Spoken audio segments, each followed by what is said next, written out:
dar nosso cordial bom dia aos nossos irmãos. Queremos também dar o nosso cordial bom dia aos nossos amigos que estão nos assistindo nesse momento através do Facebook. Que possamos estar todos na presença de Deus nesse momento, para que Deus possa se manifestar em nossa vida. Amém? Eu convido a igreja agora nesse momento a se colocar em pé, para nós darmos início então ao nosso culto dessa manhã. Vamos cantar o hino Quão Grande És Tu.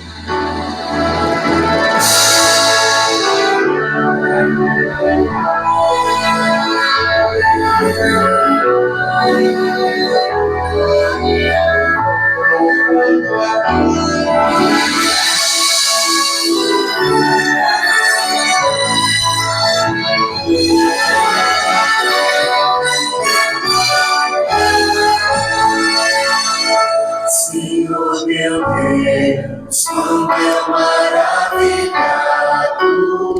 fico a pensar nas obras de tuas mãos. Estrelas mil a cintilar no espaço, o teu poder em manifestação. Então minha canta-te, Senhor, quão grande és tu, quão grande és tu. Então minha alma canta-te, Senhor, quão grande és tu, quão grande és tu. Se ao caminhar por campos e florestas, escuto as aves belas a cantar. Se estendo o olhar do alto da montanha, e a fonte além eu ouço murmurar. Então minha alma canta-te, Senhor, quão grande és tu, quão grande és tu. Então minha alma canta-te, Senhor, quão grande és tu, quão grande és tu. Se penso então que sem poupar teu filho, tu me enviaste pra morrer por mim, levando a cruz os meus pecados todos, para eu viver a vida que é sem fim. Então minha alma canta-te, Senhor, quão grande és tu, quão grande és tu. Então minha alma canta-te, Senhor, quão grande és tu, quão grande és tu.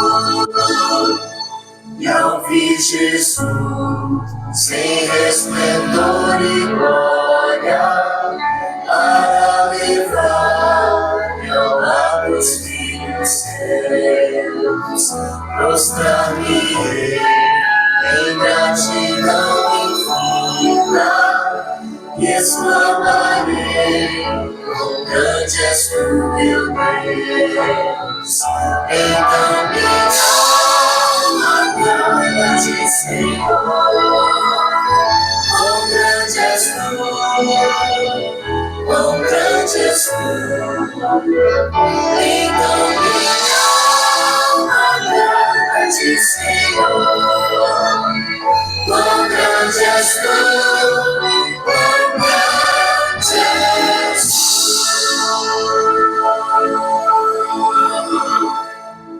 Amém? Aqueles que puderem, vamos nos colocar de joelhos.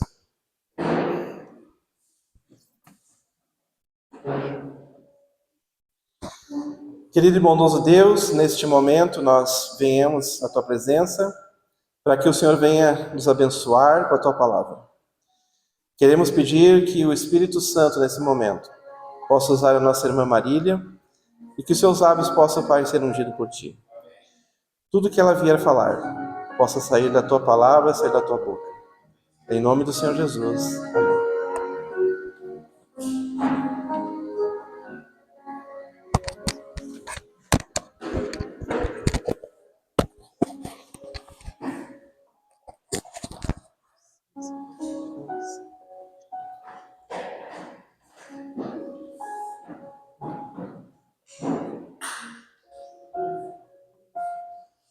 Bom dia, feliz sábado a todos os irmãos.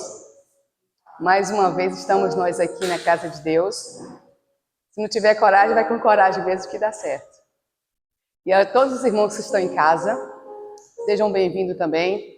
Participe conosco em reverência e oração, porque a mensagem que eu trouxe hoje, essa manhã, ela é para mim, mas vai que serve para você também. Você aproveita e já pega carona. O nosso tema hoje é a Samaritana. Nós, nesse trimestre, estudamos também, né? Eu achei muito oportuno, eu estava pedindo para Deus uma luz, qual tema a gente poderia conversar um pouco hoje. E me veio a Samaritana, isso vai ser ela, então. A história da Samaritana, hoje eu estou com 50 anos, mas vou dizer a vocês que uns 20 anos atrás, quando eu ouvi essa história, nossa, amante de homens casados, não era bem visto na cidade, tinha que se esconder e tal. Hoje a minha concepção o pecado que ela tem é só diferente do meu, mas eu também sou samaritana. Todos nós somos samaritanos, ou samaritano para os homens, porque nós temos pecados que a nossa família sabe quais são, que os nossos vizinhos sabem quais são, né?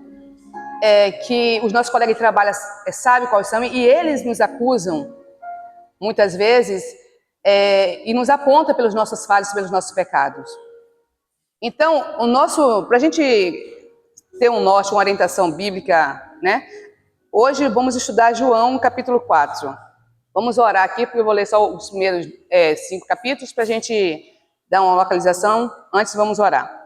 Querido Pai que está nos céus, estamos aqui para pedir que o Senhor derrame sobre cada um de nós do Santo Espírito, para que nós possamos transmitir a Tua luz e que todos possam ser saciados segundo a Tua vontade. Perdoa os nossos pecados, permaneça conosco, é que nós te pedimos por Jesus, amém. A mulher de Samaria.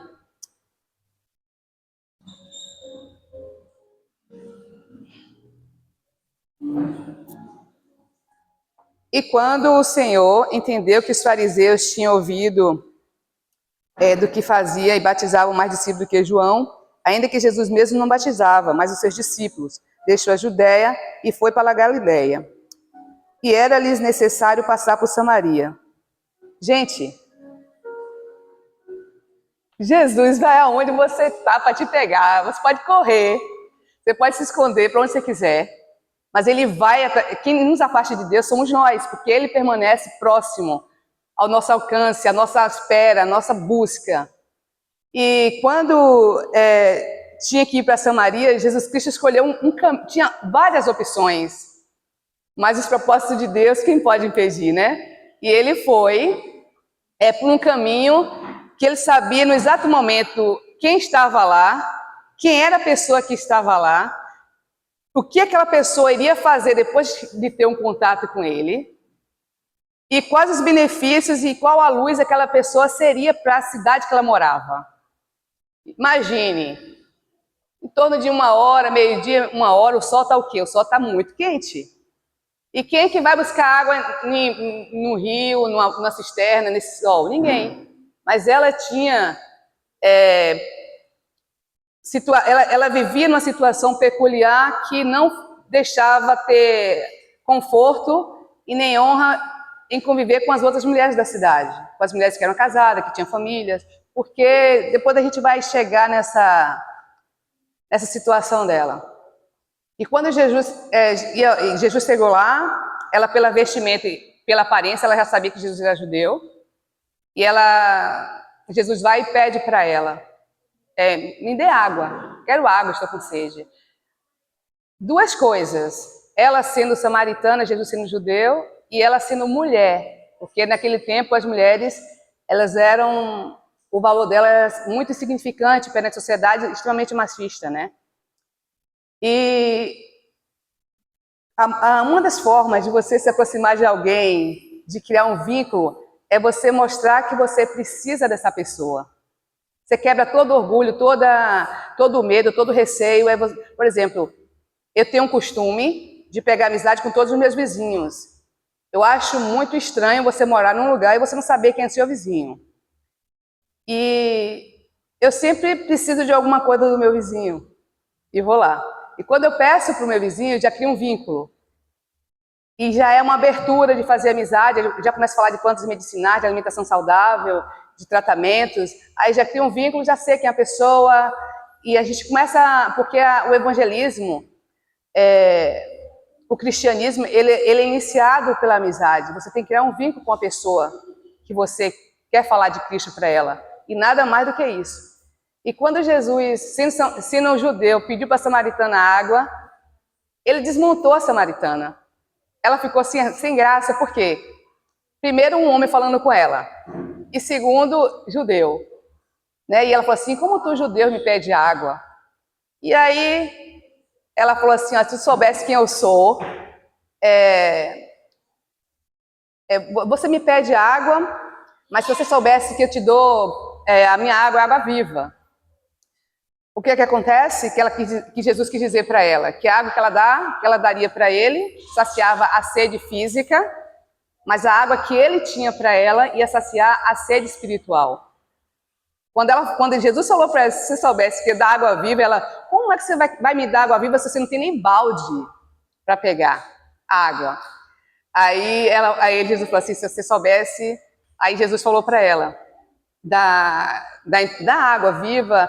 E ela ficou curiosa porque ela queria resolver o problema dela, não queria mais sair num sol quente para ir buscar água, ela ia resolver o problema dela todos. Só que ali Jesus usou elementos físicos, culturais, para alcançar o espiritual dela. E nada mais interessante do que... Aqui diz aqui, ó, na época de Cristo, essa habilidade continuava. Os judeus, tanto quanto possível, evitavam Samaria. Os judeus evitavam Samaria, eles não tinham contato culturais, por quê? Olha só, os samaritanos, eles eram judeus que desobedeceram a orientação de Deus com o jugo desigual e se envolveram com pessoas de nações pagãs. E aí eles se afastaram da verdade, incluíram ritos pagãos, né? E os judeus, por se manterem fiéis aos princípios do meu pai Abraão, né? Eles não queriam se misturar no contato, mas para ganhar dinheiro, sim. Os judeus negociavam com os samaritanos, só no comércio. E a mulher já vinha desse histórico, né? Dessa divisa, dessa rivalidade, dessa discriminação que existia entre os samaritanos e os judeus. E quando Jesus conversou com ela, e que conversou da água viva, e despertou o interesse, ela queria resolver o problema dela, e Jesus também queria resolver. Por isso que Jesus foi para lá. Ele foi para lá por causa dela. E aqui tem uma parte interessante que fala assim, o poço de Jacó estava localizado bem próximo a Siquém, enquanto Sicá, a cidade da mulher, ficava a 1,5 km de distância. Jesus sentou-se ao poço, enquanto os discípulos foram à cidade comprar comida. Gente, essa mulher andava todos os dias 1,5 km para buscar água, cântaro na cabeça. Não tinha inverno, não tinha verão, não tinha outono, não tinha primavera, era o ano todo. E buscar numa hora desprovida de conforto. Porque se você tem um trabalho para fazer na natureza, nada mais interessante do que você fazer antes do nascer do sol ou depois que o sol se põe, né? Mas ela não podia. Por quê? Aí Jesus falou assim, ó, já que conversou com ela, aí ela foi a primeira pessoa no Novo Testamento que Jesus se declarou como Cristo. Você pode procurar aqui na leitura e diz mais ou menos assim: quando Jesus ofereceu a água viva e pediu água literal, ela raciocinou que a água de Jesus oferecia evitaria idas ao poço, reduzindo o risco de enfrentar pessoas. É impressionante que a conversa tenha mudado tão rapidamente, do pedido de Jesus para um pedido de uma mulher.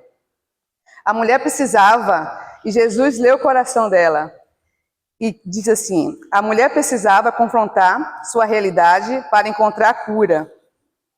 E todos dos 4 evangelhos, essa foi a única vez em que, do seu julgamento, em que Jesus disse claramente a alguém que ele era o Messias. Ele não fez isso para uma grande multidão ou um líder importante, mas para uma mulher samaritana, anônima, que estava sozinha junto ao poço de Jacó.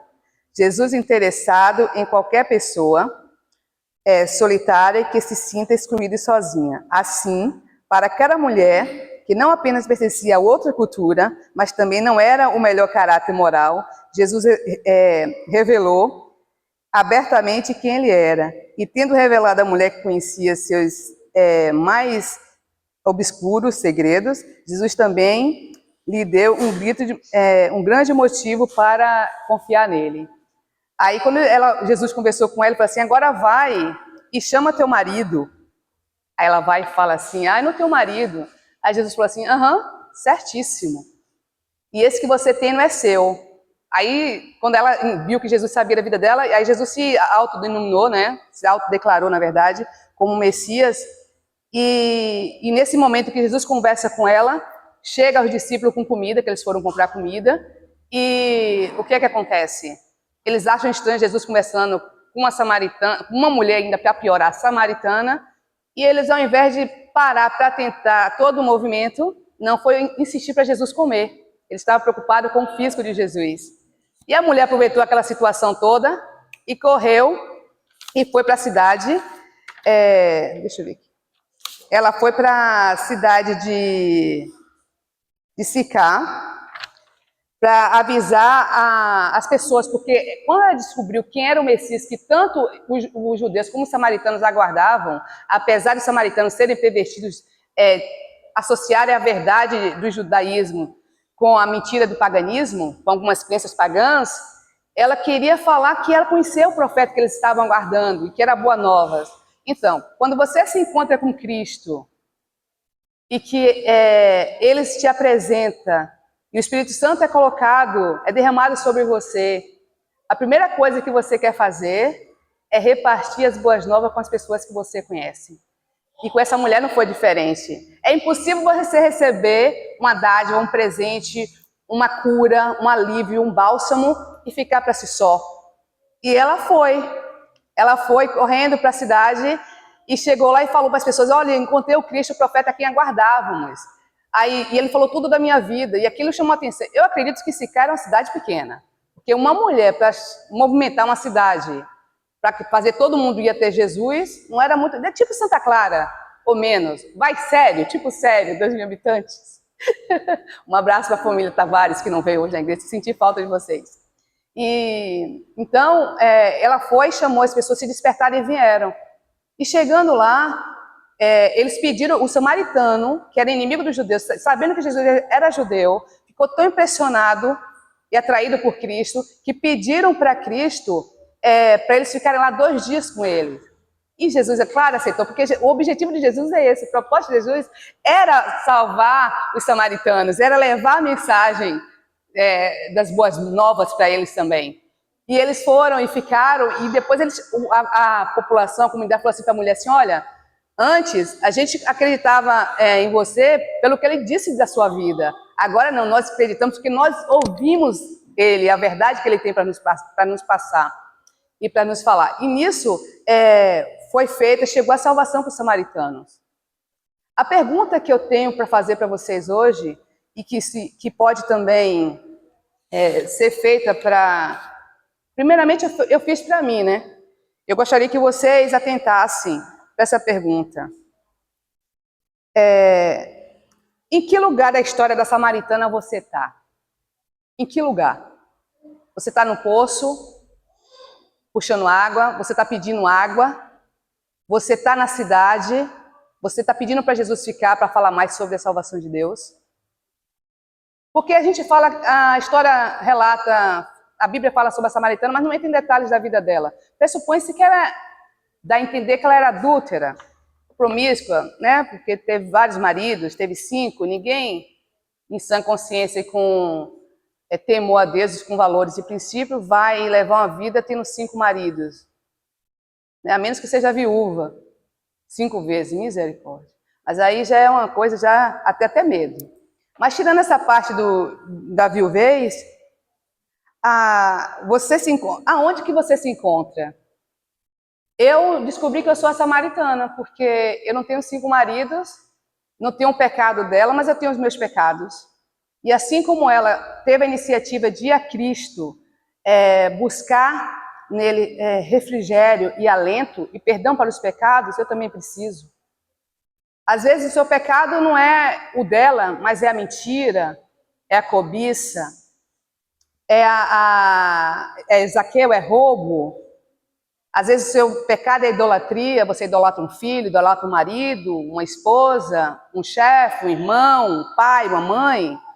E qualquer tipo de idolatria, independente dela em relação a quem seja, é pecado perante Deus. E você, sendo idólatra, não é melhor do que a mulher samaritana com o passado dela.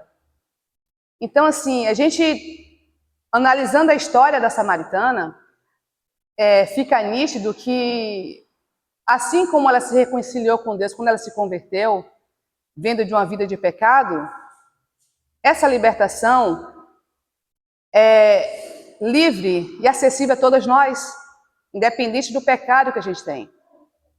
Eu vi uma frase que me chamou muita atenção, que dizia assim, não fale do pecado do seu irmão, porque o seu é apenas diferente. Porque para acusar, já temos o inimigo de nossas almas. O inimigo está aí para nos acusar. Ele nos leva a pecar, a cair, e depois nos acusa. Então, assim, a história da samaritana mostra que a gente pode cair 5 vezes, 6 vezes, 10 vezes, mas quando você tem um encontro com Cristo, que Ele traz a libertação e a conversão para você, você se torna limpa, você é lavada pelo sangue do Cordeiro e você passa a ser, em vez de ser uma pessoa escrava do pecado, você passa a ser mensageira de Cristo para as pessoas que estão perto. E você, quem é nessa história? Qual mensagem você propaga? Qual o seu papel? É uma história, são perguntas para a gente despertar, porque às vezes é muito cômodo para a gente ler a história, tirar a conclusão, mas depois que a gente vai envelhecendo, eu hoje, né, com 50 anos, essa história para mim hoje, a mulher samaritana, que eu a via antes com uns olhos assim meio estranhos, meio virar de lado, hoje eu me comparo com ela, não no pecado dela, mas nos meus. E a outra questão aqui que eu levantei aqui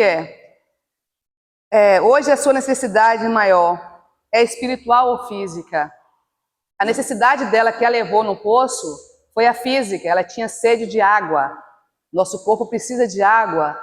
A gente não consegue viver sem água.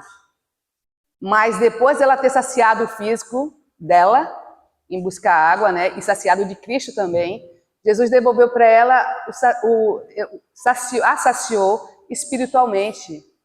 Hoje a gente precisa nos encher de Deus. Hoje a gente precisa nos encher do Espírito Santo de Deus.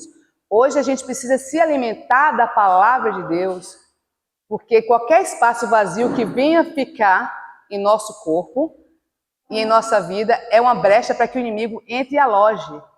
E se ele estiver lá dentro, elimina as más companhias, corrompe os bons costumes, assim como um espaço não é preenchido por Deus, serve de lacuna para que o inimigo entre e habite. Irmãos, o inimigo de Deus, o inimigo das nossas almas, ele trabalha nas nossas fraquezas. Ele não trabalha no nosso ponto forte, porque ele sabe que se a gente consegue vencer aquele pecado, ou não é tentação para a gente, ele nem investe. Então, o inimigo de Deus trabalha nos nossos pontos fracos. E você consegue identificar qual é o seu ponto fraco hoje? Qual é o seu calcanhar de Aquiles? Em que o inimigo te tenta? Bebida, comida, pornografia, blasfêmia, idolatria, mentira, inveja. Qual é o seu ponto fraco hoje?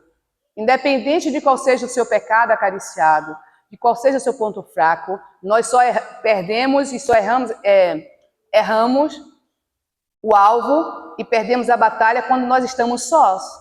Mas quando nós estamos em Cristo e recebemos a água viva que Ele tem para nos oferecer, nós nos saciamos espiritualmente e repartimos com as pessoas próximas.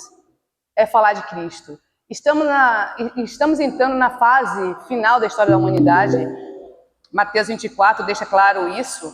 E nós precisamos atentar para nos purificarmos e beber da água viva que é Cristo, para que nós possamos nele buscarmos força e nos curarmos e vencermos cada ponto fraco nosso, cada tentação e cada pecado nosso. Então, assim, como a mulher samaritana teve a iniciativa de buscar as pessoas da cidade dela e falar de Deus, da salvação em Cristo, e apresentar o Cristo para as pessoas que não o conheciam, ou que aguardavam, mas não conheciam, que nós possamos fazer isso. Que nós possamos buscar Deus. Que nós possamos buscar pregar o Evangelho para as pessoas. Que nós possamos ser luz. Que nós possamos testemunhar de Cristo. Porque o tempo está chegando ao fim, ao limite, e muito em breve nós não teremos essa liberdade que nos é disponível hoje para pregar e propagar a mensagem de Cristo. Que Deus nos abençoe, que a água viva que a samaritana bebeu possa ser recebida por cada um de nós, digerida também, e que nós possamos ter essa preocupação e esse amor para com o próximo, de repartir as boas novas. Que Deus nos abençoe e que Deus desperte em nós, nos leve a refletirmos sobre nossas fraquezas, nossos pecados, e nos fortaleça nele, para que a gente não seja pedra de tropeço para ninguém. Esse é meu pedido e minha oração, e também o meu agradecimento, porque ao lembrarmos dessa água viva, despertou em mim essa sede espiritual, e eu queria repartir com vocês hoje, e façam o mesmo. Falem, preguem, testemunhem, porque o povo hoje, a sociedade hoje é carente da palavra de Deus. É carente de conhecer a Cristo, o Cristo que cura, o Cristo que liberta. E para finalizarmos a nossa mensagem, nosso sermonete de hoje, eu vou cantar um hino que eu gosto muito, e que eu gosto muito da cantora, que é a professora Mirtes Ribeiro, da Adunasp Campus 2. Que Deus nos abençoe e nos fortaleça. Como sempre, é ao vivo e nós fazemos a capela. Esse aqui é o desafio maior.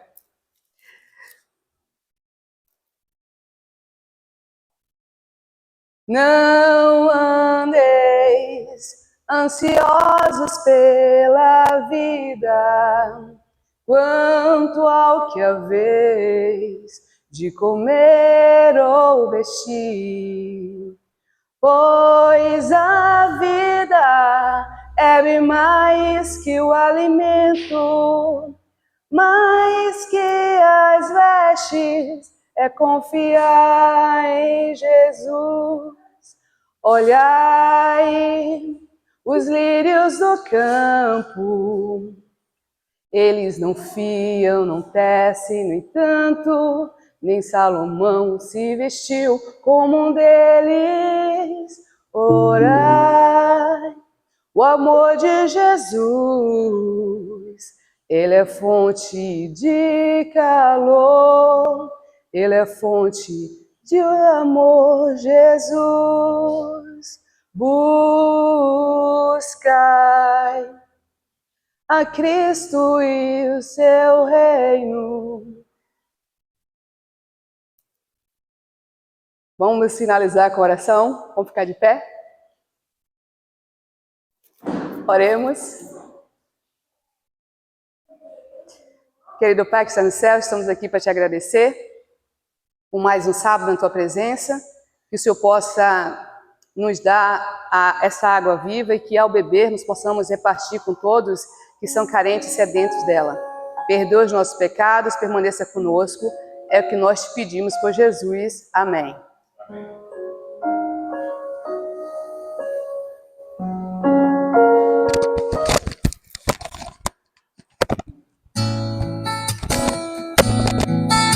A parte da música